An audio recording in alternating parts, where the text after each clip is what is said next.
আজ আমরা চলে এসেছি প্রকৃতির এক শোভাময় জায়গায়, সেটি হলো নাটোর রাজবাড়ি। আমার পিছনে দেখতে পাচ্ছেন এটি নাটোর রাজবাড়ির প্রধান ফটক।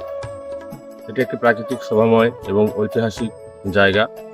আজকে নাটোর রাজবাড়ি সম্পর্কে আপনাদের কিছু তথ্য উপস্থাপন করব আমার এই প্রকৃতির আড়ালে নামক পেজের মাধ্যমে। আজ নাটোর রাজবাড়ির ইতিহাস সম্পর্কে আপনাদের কিছু বলবো। অষ্টাদশ শতকের শুরুতে নাটোর রাজবংশের উৎপত্তি হয়। 1706 সালে জমিদার গণেশ রায় ও ভবানীচরণ চৌধুরী রাজস্ব প্রদানে ব্যর্থ হয় এবং চাকরিচ্যুত হয়। দেওয়ান রঘুনন্দন জমিদারি তার ভাই রামজীবনের নামে বন্দোবস্ত করে দেন। এভাবে নাটোর রাজবংশের সূচনা হয়। এর এলাকাটির মোট আয়তন 120 একর। ছোট বড় দুইটি ভবন সহ অনেক কয়টি ছোট বড় ভবন আছে, যা দুইটি ছোট বড় দুই তরফে বিভক্ত। এখানে উল্লেখ করা যায় 18 শতকের সবচেয়ে প্রতাপশালী জমিদার ছিলেন রানী ভবানী।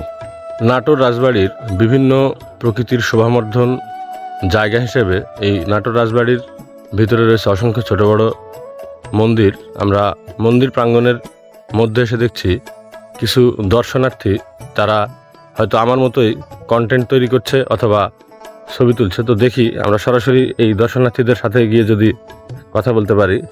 হ্যাঁ ভাই, আপনারা তো নাটোর রাজবাড়ি দেখতে আসছেন, তাই না? হ্যাঁ ভাই। আপনারা কোথায় থেকে আসছেন? আমরা আসছি নওগাঁ নিয়ামতপুর থেকে। নওগাঁ নিয়ামতপুর থেকে। তো ওই নাটোর রাজবাড়ি এর আগে আসছেন কি কখনো আপনারা? না, এটা আমার প্রথমবার। প্রথম না? আমাদের তো আপনাদের ঘোরা তো প্রায় শেষের পথে।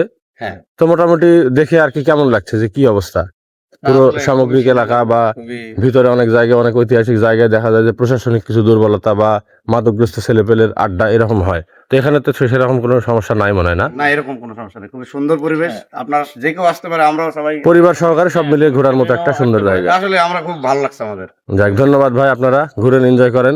আমার মতো যদি আপনাদের কন্টেন্ট বানানোর নেশা থাকে তাহলে আপনারা কন্টেন্ট তৈরি করেন। ধন্যবাদ। অত্যন্ত মনোরম পরিবেশের মধ্যে এই রাজবাড়িটি অবস্থিত বলে এখানে দেশ বিদেশের অনেক দর্শনার্থী আকৃষ্ট হয়। এখানে রাজবাড়ির শোভাবর্ধন করেছে রং বেরঙের অনেক দেশি বিদেশি সব ফুল গাছ।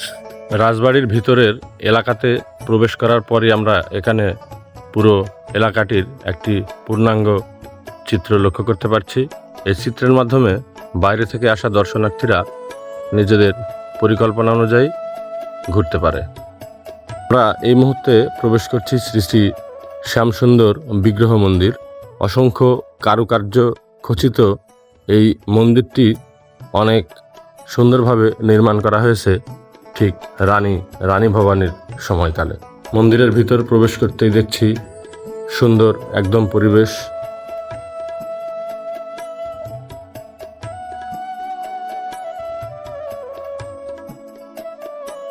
আমরা এই মুহূর্তে দেখতে পাচ্ছি হানি কুইন ভবন, যেখানে বাইরে থেকে আসা পর্যটকরা থাকতে পারে। রাজবাড়ির ভেতরে দুইটি বড় এবং 5টি ছোট পুকুর এবং চারিদিকে লেকের বেষ্টনী দ্বারা ঘেরার কারণে প্রকৃতির শোভাটি আরও নান্দনিক এবং সৌন্দর্য অনেকটা বেড়েছে। এখানে আমরা দেখতে পাচ্ছি নাটোর রাজবাড়ির রাজ পরিবারের ইতিহাস সংক্ষেপে তুলে ধরা হয়েছে দর্শনার্থীদের পড়ার জন্য। আমরা ঘুরতে ঘুরতে এক পর্যায়ে একটি বাগানের ভিতরে দূর থেকে লক্ষ্য করলাম এখানে ফাঁসির মঞ্চ নামক একটি জায়গায় লেখা আছে। জানি না এখানে ইতিহাসের কোন বিষয়টির পাঠ রচিত হয়েছিল। তো আপনাদেরকে দেখাবো আসলে কি অবস্থা। এখানে ফাঁসির মঞ্চ হয়তো একসময় ছিল, তো এখন আর নেই। এটা এখন একদমই পরিত্যক্ত, ময়লা ফেলার স্তূপে পরিণত হয়ে গেছে। তবে সম্ভবত এখানে রাজবাড়ি প্রশাসনিক আইন অনুযায়ী কোনো অপরাধীকে শাস্তি দেওয়ার জন্য ব্যবহার করা হতো এক সময়। পুরো এলাকাটি ঘুরতে ঘুরতে আমরা এই মুহূর্তে চলে এসেছি রাজবাড়ির ছোটতর এলাকার দিকে। তো দর্শনার্থী, আপনাদের কাছে আকুল আবেদন, আপনারা অবশ্যই নাটোরে যদি কখনো আসেন, তবে নাটোর সদরের মধ্যেই এই রাজবাড়িটি অবস্থিত। আপনাদের অনেক সুন্দর পরিবেশ মনে হবে, ঘুরতে অনেক ভালো লাগবে এবং পরিবার নিয়ে আসার মতো একটি সুন্দর জায়গা।